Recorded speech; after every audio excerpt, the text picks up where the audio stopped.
ಒಂದು ಪ್ರಶ್ನೆ ಕೇಳಲ್ಲ ನಿಮ್ಮನ್ನು. ನಿಮಗೆ ಯಾವತ್ತಾದರೂ ಹೀಗೆ ಅನಿಸಿದೆಯಾ? ಕೋಪ ಬಂದು ಏನಾದರೂ ಮಾಡಿಬಿಟ್ಟೆ, ಆಮೇಲೆ ತುಂಬ ಪಶ್ಚಾತ್ತಾಪ ಆಯಿತು, ಆದರೆ ಆಗಿ ಹೋದ ಹಾನಿ ಮಾತ್ರ ಸರಿ ಆಗಲೇ ಇಲ್ಲ ಅಂತ.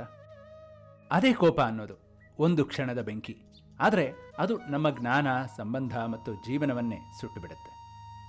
ಇವತ್ತು ನಾವು ಮಾತಾಡೋದು ಭಗವದ್ಗೀತೆ ಅಧ್ಯಾಯ 3 ಶ್ಲೋಕ 41 ಬಗ್ಗೆ. ಶ್ರೀಕೃಷ್ಣ ಹೇಳಿದ ಈ ಮಾತು ಸಾವಿರಾರು ವರ್ಷಗಳ ಹಿಂದೆ ಹೇಳಿದ್ದು, ಆದರೆ ಇವತ್ತಿಗೂ ಅದು ನಮ್ಮ ಜೀವನಕ್ಕೆ ಅಷ್ಟೇ ರಿಲೆವೆಂಟ್ ಆಗಿದೆ. ಕೊನೆಯ ತನಕ ನೋಡಿ, ಈ ಕಥೆ ನಿಮ್ಮ ಜೀವನನೇ ಬದಲಾಯಿಸಬಹುದು.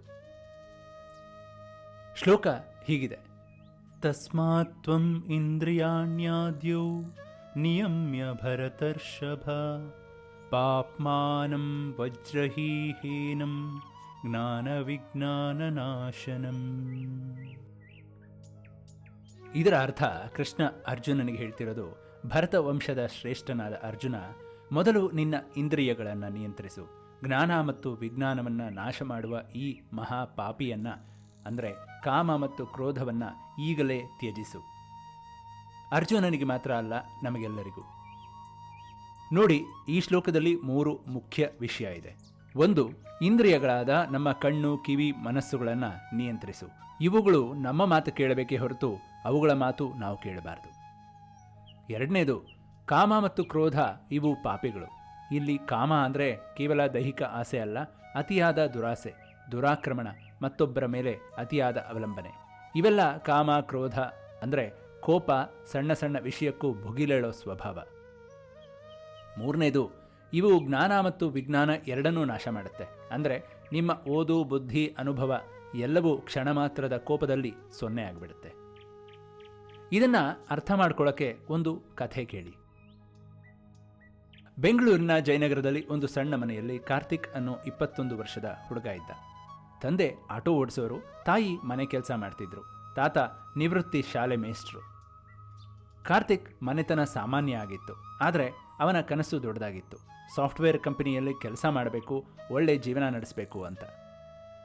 ಒಳ್ಳೆ ಹುಡುಗ ಅವನು, ಮನಸ್ಸು ಒಳ್ಳೆಯದಿತ್ತು, ಬುದ್ಧಿ ಒಳ್ಳೆಯದಿತ್ತು. ಆದರೆ ಒಂದೇ ಒಂದು ಸಮಸ್ಯೆ ಇತ್ತು. ಅವನಿಗೆ ಅತಿಯಾದ ಕೋಪ.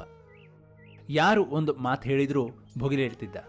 ಅವನ ಮಾತಿಗೆ ಯಾರಾದರೂ ಉತ್ತರ ಹೇಳಿದರೆ ಸಾಕು, ಜಗಳ ಶುರುವಾಗ್ತಿತ್ತು. ತನ್ನ ಇಷ್ಟ ಆಗಿದ್ದು ಆಗಲಿಲ್ಲ ಅಂದರೆ ಮನೆಯಲ್ಲಿ ಗದ್ದಲ ಶುರುವಾಗ್ತಿತ್ತು. ತಾಯಿ ತಲೆ ಮೇಲೆ ಕೈ ಇಟ್ಕೊಂಡಿರ್ತಿದ್ರು, ತಂದೆ ಸುಮ್ಮನಿರ್ತಿದ್ರು. ಆದರೆ ತಾತ ಒಂದು ದಿನ ಮಾತಾಡ್ತಿದ್ರು ಅಂತ ಕಾರ್ತಿಕ್ಗೆ ಗೊತ್ತಿತ್ತು. ಒಂದು ಮಧ್ಯಾಹ್ನ ಕಾಲೇಜ್ ಕ್ಯಾಂಟೀನ್ನಲ್ಲಿ ಕಾರ್ತಿಕ್ ಅವನ 3-4 ಸ್ನೇಹಿತರ ಜೊತೆ ಕೂತಿದ್ದ. ಅವನ close friend Rahul group photo ನೋಡ್ತಾ ಜೋಕ್ ಮಾಡ್ದ. ಏ ಕಾರ್ತಿಕ್, ಈ ಫೋಟೋದಲ್ಲಿ ನೀನು ಸ್ವಲ್ಪ ದಪ್ಪ ಕಾಣ್ತಿದ್ದೀಲೋ ಅಂತ ನಗೋಕ್ ಶುರು ಮಾಡ್ದ. ಎಲ್ಲರೂ ತಮಾಷೆಗೆ ನಕ್ಕರು. ರಾಹುಲ್ ಕೂಡ ಜೋಕಾಗಿ ಹೇಳಿದ್ದ. ಆದರೆ ಕಾರ್ತಿಕ್ ಮುಖ ಕೆಂಪಾಯಿತು, ಕೈ ನಡುಗಿತು, ಎದ್ದು ನಿಂತ. ನನ್ನ ಫ್ರೆಂಡ್ ಅಂತ ಎಷ್ಟು ಮಾತಾಡ್ತೀಯ ಅಂತ ಕೂಗಾಡಕ್ಕೆ ಶುರು ಮಾಡ್ದ. ಅದಕ್ಕೆ ರಾಹುಲ್ ತಬ್ಬಿಬ್ಬಾಗಿ ಹೋದ. ಯಾಕೆ ಓವರ್ ರಿಯಾಕ್ಟ್ ಮಾಡ್ತೀಯ, ಜೋಕ್ ಮಾಡಿದೆ ಅಷ್ಟೇ ಕಣೋ ಅಂತಂದ. ಅದಕ್ಕೆ ಕಾರ್ತಿಕ್, ನೀನು ಜೋಕ್ ಬೇಡ, ನಿನ್ನ ಫ್ರೆಂಡ್ಶಿಪ್ ಬೇಡ ಅಂತ ಹೇಳಿ ಹೊರಟೇ ಹೋದ. ರಾಹುಲ್ ಮನಸ್ಸಿಗೆ ತುಂಬ ನೋವಾಯಿತು. ಉಳಿದ ಸ್ನೇಹಿತರು ಒಬ್ಬರ ಮುಖ ಒಬ್ಬರು ನೋಡಿಕೊಂಡ್ರು. ಆ ದಿನದಿಂದ ರಾಹುಲ್ ಮಾತಾಡೋದು ನಿಲ್ಲಿಸ್ಬಿಟ್ಟ. ಉಳಿದ ಸ್ನೇಹಿತರು ಸ್ವಲ್ಪ ದೂರ ಆಗ್ತಾ ಬಂದರು. ಕಾಲೇಜಲ್ಲಿ ಒಳ್ಳೆ ಮಾರ್ಕ್ಸ್ ಇತ್ತು ಕಾರ್ತಿಕ್ಗೆ, ಆದರೆ ಪ್ರೊಫೆಸರ್ ಜೊತೆ ಒಂದು ದಿನ ಜಗಳ ಮಾಡಿ ಇಂಟರ್ನ್ಶಿಪ್ ಅವಕಾಶ ಕೂಡ ಕಳ್ಕೊಂಡಿದ್ದ. ಮನೆಯಲ್ಲಿ ಅಪ್ಪ ಒಂದು ಮಾತು ಹೇಳಿದರೆ ಸಾಕು, ರೂಮ್ ಬಾಗಿಲು ಜಡಿದು ಒಳಗೆ ಹೋಗ್ತಿದ್ದ. ಕ್ರಮೇಣ ಒಂಟಿತನ ಜಾಸ್ತಿ ಆಯಿತು, ಖಿನ್ನತೆ ಶುರುವಾಯಿತು. ಒಂದು ರಾತ್ರಿ ಕಾರ್ತಿಕ್ ತನ್ನ ರೂಮಲ್ಲಿ ಒಬ್ಬನೇ ಕೂತಿದ್ದ. ಕಣ್ಣಲ್ಲಿ ನೀರು, ಮನಸ್ಸಲ್ಲಿ ಒಂದೇ ಪ್ರಶ್ನೆ: ನಾನು ಏನು ತಪ್ಪು ಮಾಡಿದ್ದೀನಿ? ಎಲ್ಲರೂ ನನ್ನನ್ನು ಯಾಕೆ ಬಿಟ್ಟು ಹೋಗ್ತಾರೆ? ನನ್ನ ಜೀವನ ಯಾಕೆ ಹೀಗಾಗಿದೆ ಅಂತ. ಅದೇ ಸಮಯಕ್ಕೆ ಅವನ ತಾತ ರೂಮ್ ಒಳಗೆ ಬಂದರು. ಬಿಳಿ ಪಂಚೆ, ಬಿಳಿ ಶರ್ಟ್, ಕೈಯಲ್ಲಿ ಭಗವದ್ಗೀತೆ, ಮುಖದಲ್ಲಿ ಶಾಂತ ನಗು. ಕಾರ್ತಿಕ್ ಕಣ್ಣರ್ಸ್ಕೊಂಡ. ಏನಾಯ್ತು ಮಗು, ಯಾಕೆ ಕಣ್ಣೀರು ಅಂತ ತಾತ ಕೇಳಿದ್ರು. ತಾತ, ನನ್ನ ಸ್ನೇಹಿತರು ನನ್ನ ಬಿಟ್ಟು ಹೋಗಿಬಿಟ್ಟಿದ್ದಾರೆ, ಇಂಟರ್ನ್ಶಿಪ್ ಕೂಡ ಹೋಯಿತು, ನಾನು ಏನಾದರೂ ತಪ್ಪು ಮಾಡಿದ್ನಾ ಅಂತ ಕೇಳ್ದ ಕಾರ್ತಿಕ್. ತಾತ ಸ್ವಲ್ಪ ಹೊತ್ತು ಸುಮ್ಮನೆ ಕೂತಿದ್ರು, ಆಮೇಲೆ ನಿಧಾನವಾಗಿ ಮಾತಾಡಿದರು. ಕಾರ್ತಿಕ್, ಒಂದು ಕೇಳಲ್ಲ ಅಂತ. ಹೇಳು ತಾತ ಅಂದ ಕಾರ್ತಿಕ್. ನಿನ್ನ ಶತ್ರು ಯಾರು ಅಂತ ತಾತ ಕೇಳಿದ್ರು. ಕಾರ್ತಿಕ್ಗೆ ಗೊತ್ತಾಗಲಿಲ್ಲ. ರಾಹುಲ್ ನಿನ್ನ ಶತ್ರು ಅಂತ ತಿಳ್ಕೊಂಡ್ಯಾ? ಪ್ರೊಫೆಸರ್ ನಿನ್ನ ಶತ್ರು ಅಂತ ತಿಳ್ಕೊಂಡ್ಯಾ? ಮಗು, ನಿನ್ನ ದೊಡ್ಡ ಶತ್ರು ಹೊರಗಡೆ ಇಲ್ಲ, ಅವನು ನೀನು ಒಳಗಿದ್ದಾನೆ ಅಂತ ತಾತ ಭಗವದ್ಗೀತೆ ತೆಗೆದರು. ಶ್ರೀಕೃಷ್ಣ ಭಗವದ್ಗೀತೆಯಲ್ಲಿ ಹೇಳ್ತಾನೆ, ಮೊದಲು ನಿನ್ನ ಇಂದ್ರಿಯಗಳನ್ನು ನಿಯಂತ್ರಿಸು, ಕಾಮ ಮತ್ತು ಕ್ರೋಧ ಅನ್ನೋ ಮಹಾಪಾಪಿಗಳನ್ನು ಒಳ್ಳೆ ಶಸ್ತ್ರ ಇದ್ದ ಹಾಗೆ ಕೊಲ್ಲು, ಯಾಕಂದರೆ ಇವು ನಿನ್ನ ಜ್ಞಾನ ಮತ್ತು ವಿವೇಕ ಎರಡನ್ನೂ ನಾಶ ಮಾಡುತ್ತೆ ಅಂತ ಹೇಳಿದರು ತಾತ. ಕಾರ್ತಿಕ್ ಇದನ್ನು ಕೇಳಿ ಕಣ್ಣರಳಿಸ್ದ.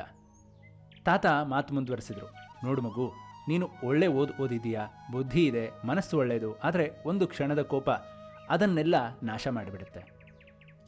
ದೀಪ ಮುಟ್ಟಿದ ಕ್ಷಣ ಕೈ ಸುಟ್ಕೊಳ್ತೀಯ, ಕೋಪ ಬಂದ ಕ್ಷಣ ಸಂಬಂಧ ಸುಟ್ಕೊಳ್ತೀಯ, ಆದರೆ ದೀಪಕ್ಕೆ ನೀನು ಬೇಡ, ಕೋಪಕ್ಕೂ ನೀನು ಬೇಡ. ಆ ಮಾತು ಕಾರ್ತಿಕ್ ಎದೆಯ ಆಳದಲ್ಲಿ ಇಳಿಯಿತು. ರಾತ್ರಿ ಕಾರ್ತಿಕ್ ಮಲಗ್ದ, ಆದರೆ ನಿದ್ದೆ ಬರಲಿಲ್ಲ. ತಾತನ ಮಾತು ಮನಸ್ಸಲ್ಲಿ ಗಿರ್ಕಿ ಹೊಡಿತಿತ್ತು. ಕೃಷ್ಣನ ಆ ಶ್ಲೋಕ ಕಿವಿಯಲ್ಲಿ ಮೊರೀತಾ ಇತ್ತು. ಆಗ ಅವನಿಗೆ ಒಂದು ಸತ್ಯ ಹೊಳೆಯಿತು. ನಾನು ಪ್ರತಿ ಬಾರಿ ಕೋಪ ಮಾಡಿಕೊಳ್ಳುವಾಗ ನಾನು ಬೇರೆಯವರಿಗೆ ಶಿಕ್ಷೆ ಕೊಡ್ತಿದ್ದೀನಿ ಅಂದ್ಕೊಂಡಿದ್ದೆ, ಆದರೆ ನಿಜವಾಗಿ ನಾನೇ ಶಿಕ್ಷೆ ಅನುಭವಿಸ್ತಿದ್ದೀನಿ. ಸ್ನೇಹಿತರು ಹೋದರು ನನ್ನ ಕೋಪದಿಂದ, ಇಂಟರ್ನ್ಶಿಪ್ ಹೋಯಿತು ನನ್ನ ಕೋಪದಿಂದ, ಮನೆಯಲ್ಲಿ ಶಾಂತಿ ಇಲ್ಲ ನನ್ನ ಕೋಪದಿಂದ. ಶ್ರೀಕೃಷ್ಣ ಸರಿಯಾಗಿ ಹೇಳ್ತಾನೆ, ಈ ಕ್ರೋಧ ಜ್ಞಾನ ನಾಶ ಮಾಡುತ್ತೆ ಅಂತ. ನನ್ನ ಮುಂದಿನ ಅವಕಾಶ ಕಾಣಿಸದೇ ಹೋಯಿತು. ಯಾಕೆ? ಕೋಪ ನನ್ನ ಕಣ್ಣು ಮುಚ್ಚಿ ಹಾಕಿತ್ತು. ನನ್ನ ಶತ್ರು ರಾಹುಲ್ ಅಲ್ಲ, ಪ್ರೊಫೆಸರ್ ಅಲ್ಲ, ನನ್ನ ಶತ್ರು ನಾನೇ ಅನ್ನೋದನ್ನು ಅರ್ಥ ಮಾಡಿಕೊಂಡ ಕಾರ್ತಿಕ್. ಮಾರನೇ ದಿವಸ ಬೆಳಗ್ಗೆ ಕಾರ್ತಿಕ್ 5 ಗಂಟೆಗೆ ಎದ್ದ. ಮೊದಲ ಬಾರಿ ಆಸನ ಹಾಕಿ ಕೂತ, ಕಣ್ಣು ಮುಚ್ಚಿ ಉಸಿರನ್ನು ನೋಡಿಕೊಂಡ, ಧ್ಯಾನ ಮಾಡ್ದ.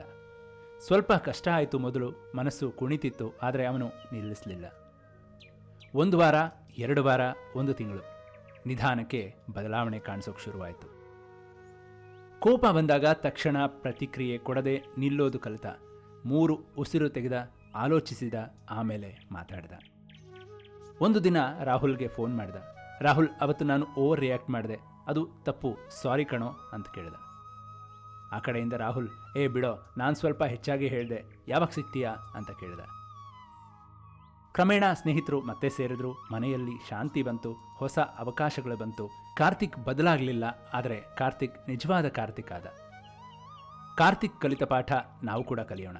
ನಮ್ಮ ಜೀವನದಲ್ಲಿ ಅನೇಕ ಸಮಸ್ಯೆಗಳಿಗೆ ಹೊರಗಿನ ಕಾರಣ ಹುಡುಕ್ತೀರಿ, ಆದರೆ ಒಳಗೆ ನೋಡಿದರೆ ಕೋಪ ಅಲ್ಲಿ ಕೂತಿರುತ್ತೆ, ಆಸೆ ಅಲ್ಲಿ ಬೇರು ಬಿಟ್ಟಿರುತ್ತೆ.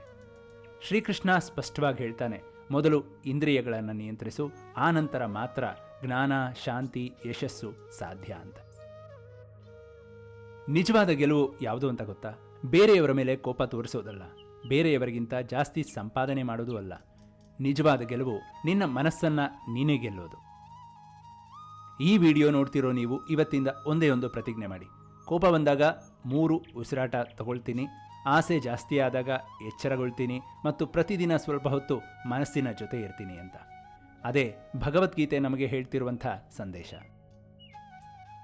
ಈ ಕಥೆ ನಿಮ್ಮ ಮನಸ್ಸಿಗೆ ತಾಕಿದ್ರೆ ಒಂದು ಲೈಕ್ ಮಾಡಿ, ನಿಮ್ಮ ಪ್ರಿಯರ ಜೊತೆ ಶೇರ್ ಮಾಡಿ, ಸಬ್ಸ್ಕ್ರೈಬ್ ಮಾಡಿ ಇನ್ನಷ್ಟು ಜೀವನ ಬದಲಾಯಿಸೋ ಕಥೆಗಳಿಗಾಗಿ. ಜೈ ಶ್ರೀಕೃಷ್ಣ.